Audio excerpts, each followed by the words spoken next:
श्री स्वामी समर्थ. नमस्कार मंडळी, स्वागत आहे तुमचे माझ्या यूट्यूब चॅनलवरती.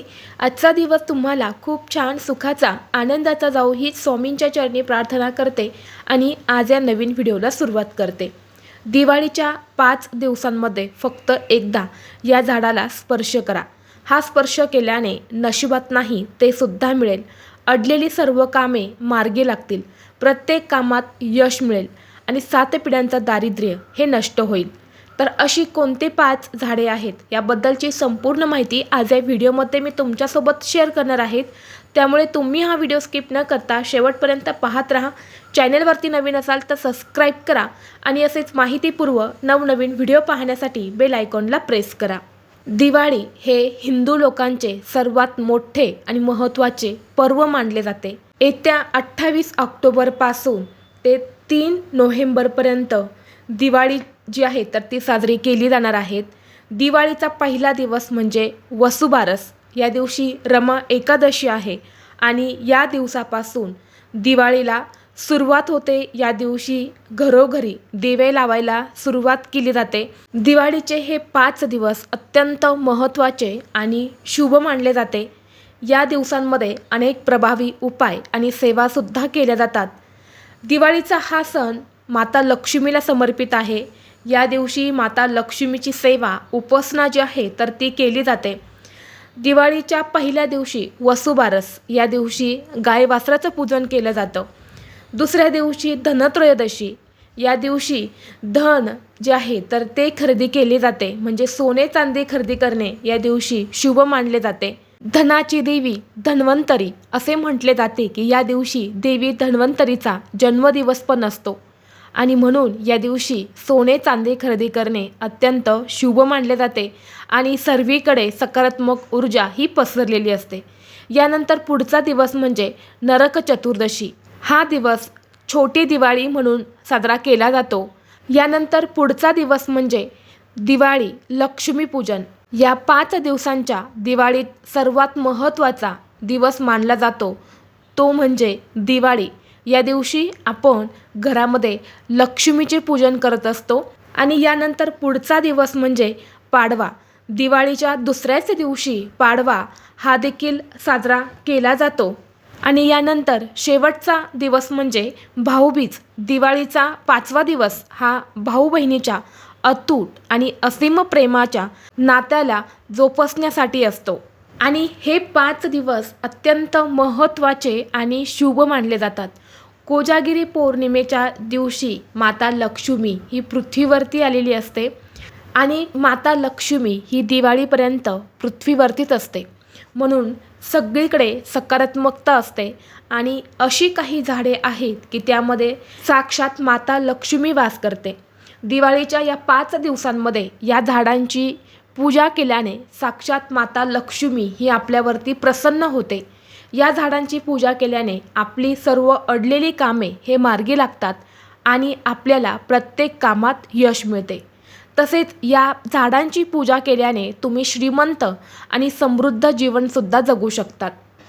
जर भरपूर दिवसापासून तुमचं एखादं काम हे अपूर्ण असेल, तुम्ही अगदी 100% प्रयत्न करूनही तुम्हाला त्या कामात यश मिळत नसेल, तर तुम्ही या दिवाळीच्या 5 दिवसांमध्ये फक्त एकदा या झाडाला स्पर्श करा. नक्कीच तुम्हाला प्रत्येक कामात यश मिळेल. तुमच्या मनामध्ये भरपूर दिवसापासून एखादी इच्छा असेल. प्रत्येकाच्या मनामध्ये इच्छा ही असतेच आणि ही इच्छा पूर्ण होण्यासाठी आपण प्रयत्न कष्ट करत असतो. परंतु कधीकधी कितीही कष्ट केले आणि प्रयत्न केले तरीही आपली कोणतीही इच्छा ही पूर्ण होत नाही. परंतु विशेष तिथीवरती जर आपण काही उपाय केले तर नक्कीच आपल्या प्रयत्नांना यश मिळते आणि आपल्या सर्व इच्छा मनोकामना पूर्ण होतात.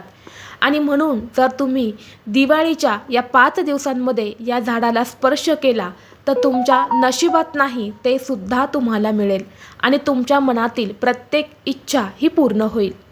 यामध्ये सगळ्यात महत्त्वाचं आणि पहिलं झाड आहे ते म्हणजे पिंपळाचं झाड. पिंपळ हे केवळ आरोग्याच्या दृष्टिकोनातून नाही तर धार्मिक दृष्टिकोनातून सुद्धा विशेष मानले जाते. आपल्या धर्मग्रंथामध्ये सुद्धा सांगितलेले आहे की पिंपळ वृक्षाच्या पानांमध्ये साक्षात माता लक्ष्मी वास करते. या दिवाळीच्या 5 दिवसांमध्ये माता लक्ष्मी या झाडामध्ये निवास करत असते आणि या झाडाची पूजा केल्याने लक्ष्मी आपल्यावरती प्रसन्न होते. आणि म्हणून दिवाळीच्या या 5 दिवसांमध्ये तुम्हाला एक दिवस या पिंपळ वृक्षापाशी जायचं आहे. जाताना 1 लोटा जल तुम्हाला घ्यायचं आहे. त्यामध्ये 1 चमचाभर कच्चं दूध तुम्हाला टाकायचं आहे आणि यानंतर एक शुद्ध गाईच्या तुपाचा दिवा हा तुम्हाला प्रज्वलित करून घेऊन जायचा आहे आणि तिथे जाऊन तुम्हाला हा दिवा तिथे प्रज्वलित करायचा आहे. हे जल तिथे अर्पण करायचं आहे. हळदी कुंकू अक्षता तुम्हाला अर्पण करायचे आहेत. 7 प्रदक्षिणा या वृक्षाला करायच्या आहेत. ओम नमो भगवते वासुदेवाय हा प्रभावी मंत्र म्हणायचा आहे आणि यानंतर दोन्ही हात जोडून माता लक्ष्मीला तुमच्या घरी येण्यासाठी आव्हान करायचं आहे, प्रार्थना करायच्या आहेत आणि यानंतर आपला उजवा हात त्या वृक्षाला लावून मनोमन तुमची इच्छा व्यक्त करायची आहे. जर तुम्हाला शक्य असेल तर दिवाळीच्या 5 दिवस सलग तुम्ही हा उपाय करू शकता. यानंतर पुढचे झाड आहे ते म्हणजे तुळस. तुळस वनस्पती भगवान विष्णूंना अतिशय प्रिय आहे. तिला देवी लक्ष्मीचं रूप मानले जाते. तुळस ही घरी लावल्याने कुटुंबावर कधीही वाईट संकट विघ्न हे येत नाही. तुळशीपाशी दिवा लावल्याने घरात श्रीमंती वाढते आणि देवी लक्ष्मीसुद्धा तुमच्यावरती प्रसन्न होते.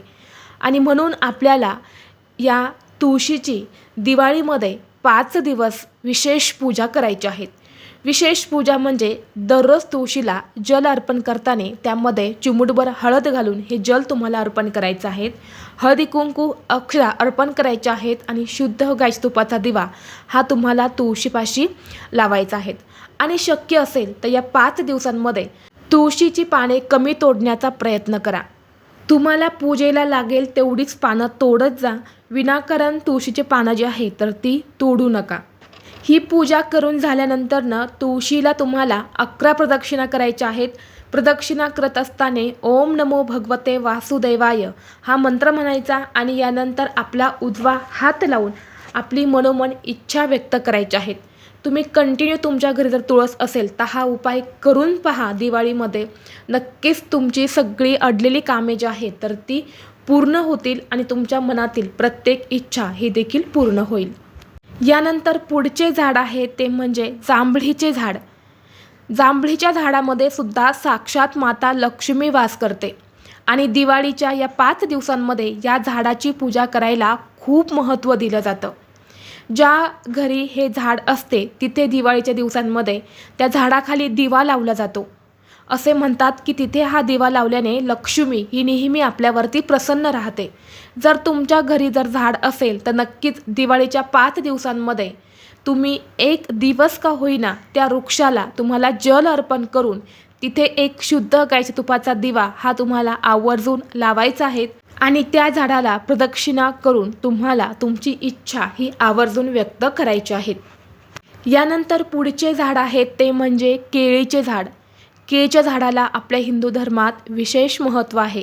दिवाळीच्या 5 दिवसांमध्ये या झाडाची पूजा करणे अत्यंत शुभ मानले जाते. या झाडाची पूजा केल्याने गुरु हा बळकट होतो. भगवान विष्णू आणि माता लक्ष्मी ही तुमच्यावरती प्रसन्न होतात आणि म्हणून दिवाळीच्या 5 दिवसांमध्ये फक्त एकदा तरी आपल्याला या झाडाची विशेष पूजा करायची आहे. 1 लोटा जल घ्यायचा आहे. त्यामध्ये चिमूटभर हळद घालून तुम्हाला हे जल त्या वृक्षाला अर्पण करायचं आहे. शुद्ध गाईच्या तुपाचा दिवा तिथे लावायचा आहे. हळदी कुंकू अक्षता अर्पण करून या वृक्षाला 7 प्रदक्षिणा करायच्या आहेत आणि यानंतर दोन्ही हात जोडून आपली मनोमन इच्छा ही तुम्हाला व्यक्त करायची आहेत. यानंतर पुढचे झाड आहे ते म्हणजे शमीचे झाड. आपल्या हिंदू धर्मात शमीच्या झाडाला खूप महत्त्व दिले जाते. दिवाळीमध्ये आपण धनत्रयोदशीच्या दिवशी या शमीच्या झाडाची खरेदी करत असतो. या दिवशी अनेक जण सोने चांदी खरेदी करतात, परंतु ज्यांना सोने चांदी खरेदी करणे शक्य नाही असे लोक या दिवशी शमीचं झाड खरेदी करून आणतात. या दिवशी शमीचं झाड सोने खरेदी करण्यापेक्षाही अत्यंत महत्त्वाचे मानले जाते. ही वनस्पती घरात असल्याने घरात सुख समृद्धी ही नांदत असते. या वनस्पतीचे स्वतःचे विशेष एक महत्त्व आहे. या झाडाची पूजा केल्याने जीवनातील सर्व वेदना आणि त्रास दूर होतात आणि म्हणून आपल्याला या दिवाळीच्या 5 दिवसांमध्ये शक्य झाले तर धनतेरसच्या दिवशी या झाडाची पूजा करायची आहेत. या झाडाला आपल्याला जल अर्पण करायचं आहे. जल अर्पण करताना त्यामध्ये थोडंसं दूध टाकायचं आहे. हळदी कुंकू अक्षता अर्पण करायच्या आहेत. शुद्ध गाय तुपाचा दिवा तिथे लावायचा आहे. तिळाचं तेल असेल तर तुम्ही तिळाच्या तेलाचा दिवा देखील तिथे लावू शकतात. आणि या झाडाला तुम्हाला 5 प्रदक्षिणा करायच्या आहेत आणि यानंतर दोन्ही हात जोडून आपली मनोमन इच्छा ही तुम्हाला व्यक्त करायची आहे. आता तुम्हाला जे झाडे मी सांगितली तर त्या झाडांपैकी एखादं झाड हे तुमच्या घराजवळ असेल तर त्याच झाडाची तुम्हाला पूजा करायची आहे. सर्व झाडांची पूजा करण्याची गरज नाही, परंतु शक्य असेल तर तुम्ही सर्व झाडांची पूजासुद्धा करू शकतात. ते अत्यंत शुभ मानलं जातं. व्हिडिओ तुम्हाला आवडला असेल तर लाईक करा. चॅनलवरती नवीन असाल तर सबस्क्राईब करा आणि हा व्हिडिओ आपल्या मित्रपरिवारासोबत जास्तीत जास्त शेअर करा. चला तर मग भेटू असंच पुढल्या एका नवीन व्हिडिओमध्ये. तोपर्यंत सर्वांना श्री स्वामी समर्थ.